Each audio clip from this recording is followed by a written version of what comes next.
Guys, sorry it's so quick. I've actually got a one-on-one lunch with Anthony back at his residence, so but happy to take questions and get into it with you. As Prime Minister, do you still rule out supporting the Treaty Principles Bill?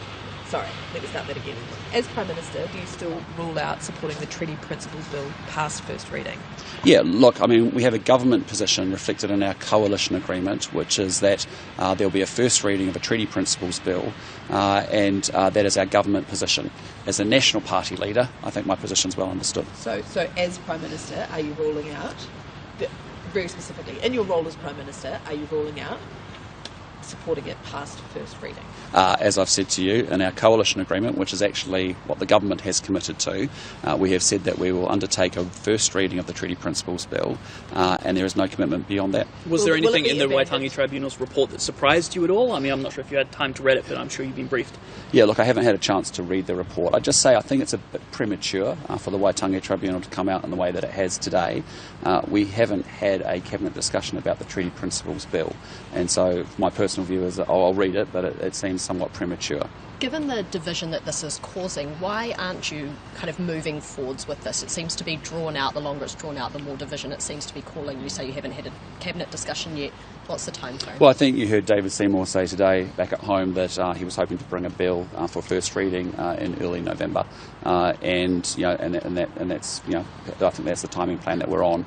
Again, what I just say to everybody is the reality is in New Zealand we are in an MMP environment, and that requires coalition governments to be formed. And as the National Party leader, our position on this issue was that we don't support it. As an ACT Party leader, David Seymour's position would be that he would like to take it to a full referendum. We found a compromise through that probably neither of us would be happy with, and that is the government commitment, which is to say, right, we'll go to first reading, but there is essentially no government commitment beyond that. And again, as National Party leader, I think our position is very clear. The Tribunal has recommended that it be abandoned. Will it be abandoned? No, we've got a government commitment to pursue a Treaty Principles Bill to first reading, and that's what we'll do as a government. There will be different party positions around the issue. I acknowledge that it's a challenging issue. That has been in my conversations with iwi leaders up and down the country. But what we are focused on, as you well know as a government, is making sure we are there to improve outcomes for Māori. Do you accept that it is damaging the Crown's relationship with Māori? Well, in my conversations with iwi leaders, it's raised. It's certainly a challenging issue. And again, it has been a challenging issue, there's no doubt about it, in my conversations with iwi leaders. But what I'd say is that I'm in those same conversations, we're talking about the areas where we can collaborate and work together to improve outcomes for Māori. You think about what we're doing with respect to mathematics. When you have 88% of Māori kids at Year 8 unable to read, those are the things and the conversations that we've been getting into. Just on the 501 issues... Can I just finish up one more on the treaty principles? When you had these conversations in the negotiations, did you understand just how significant the impact would be constitutionally? Well, I'll just say to you, I understand how challenging it is for people who are on all sides of the debate. As I said to you, as a National Party leader, it hasn't been something we supported. As an ACT Party leader, they wanted, they quite, in their position, wanted to take it through to a referendum.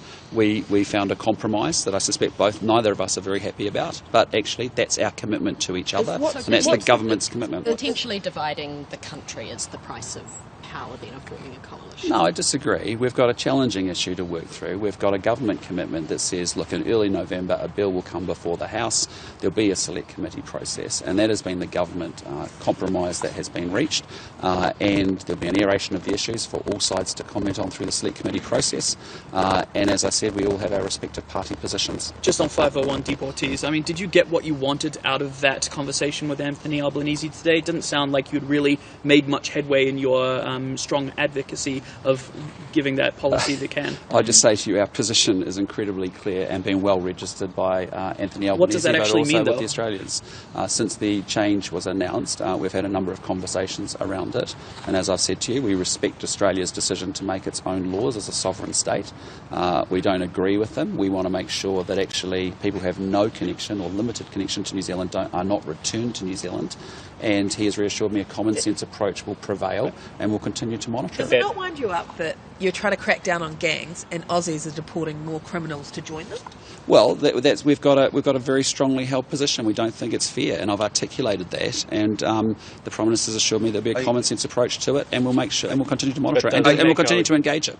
And again, I just say to you, we have a deep relationship, and the relationship between Australia and New Zealand is in fantastic shape.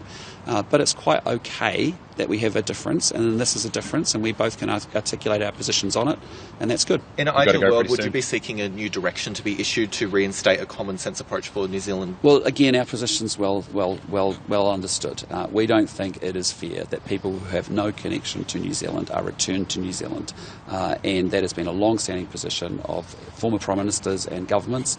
It's very strongly what I have articulated over a number of conversations with the Prime Minister, and again, we registered that again today and articulated that very strongly. Is it corrosive to the relationship? Oh, look, no, the New Zealand relationship is bigger than this. Let's be really honest about it. And I think the New Zealand-Australia relationship is in fantastic shape. It's just the reality of we live in a world with 185 countries. We all have our own independent foreign policies, our own national interests, and we will have differences. And it's okay to raise them. I raised mine very strongly. He will raise his very strongly, inevitably, as he should. But importantly, no, the Australian and New Zealand relationship is in fantastic shape. Are you going to have any input into the definition that is going into the Treaty Principles Bill? Because the Waitangi Tribunal report says that it's fashioned upon a disingenuous historical narrative, and that it's a novel interpretation of the treaty based on the Act Party's reading of it. So will you have any input into those definitions? Well, as I said again, the Treaty Principles Bill has not come before Cabinet, so there hasn't been a discussion in Cabinet about that. Secondly, I'll just say to you, the Waitangi Tribunal has been somewhat premature, I believe, when we actually haven't got a bill in front of us to talk to. So, that's my view on it pretty clearly. All right, guys, better go. Thank you.